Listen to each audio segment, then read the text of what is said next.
सर्वच मंत्र्यांना Y+ Z अशा प्रकारची सुरक्षा आहे। काही लोकांनी स्वतःचे स्वतंत्र बॉडीगार्ड्स ठेवलेले आहेत। पदोपदी धोका आहे सरकारच्या लोकांना, मंत्र्यांना, अधिकाऱ्यांना। आमदार खासदाराने सुद्धा शाणपणा करून बाहेर फिरायला जाऊ नये, उगाच कार्यक्रम घेऊ नयेत।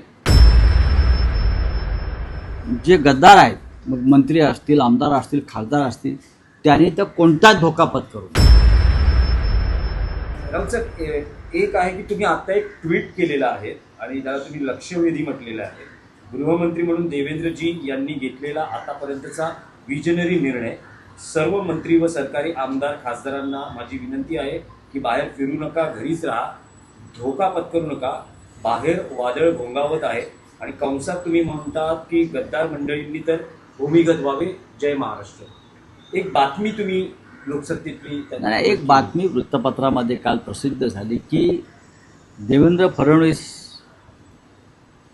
यांनी सर्व मंत्र्यांची सुरक्षा वाढवली। का बरं त्यांना अशी अचानक सुरक्षा वाढवावी लागली?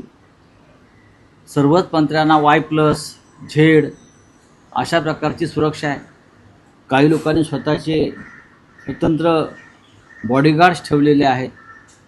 जर तुम्ही डेप्युटी CMचा ताफा बघाल ठाण्याकडे जाताना किंवा ठाण्यातून निघताना, तर एवढा ताफा प्रधानमंत्र्यांचा किंवा अमित शहांचा नाही आहे। तरीही जर देवेंद्र फडणवीस यांनी या सगळ्यांची सुरक्षा वाढवण्याचा निर्णय घेतला असेल, तर तो फडणवीस यांच्या कारकिर्दीतला गृहमंत्री म्हणून आतापर्यंतचा अत्यंत दूरदृष्टीचा निर्णय आहे, विजनरी निर्णय म्हणतो मी त्याला।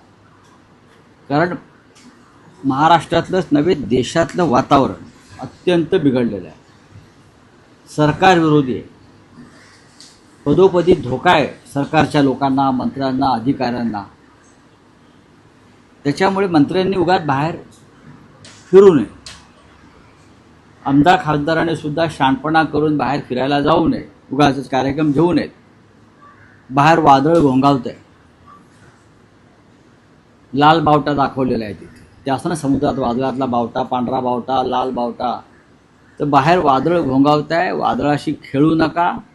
आणि विशेषतः जे गद्दार आहेत, मग मंत्री असतील, आमदार असतील, खासदार असतील, त्यांनी तर कोणताच धोका पत्करू नये, कोणत्याही प्रकारचा।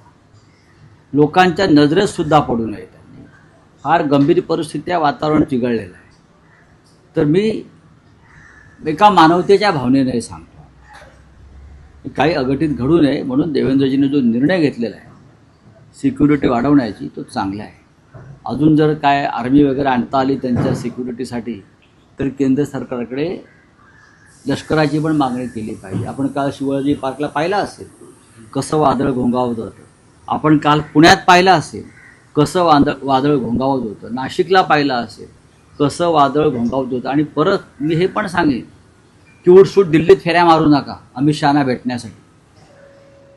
दिल्लीत सगळ्यात जास्त चक्रीवादळ आहे, नजरेच कोणाच्या पडू नका। या लोकांनी भूमिगत व्हायला पाहिजे। दिल्लीत जाल तर काहीतरी गडबड होईल, तुमच्यावर लक्ष आहे सगळ्यांवर।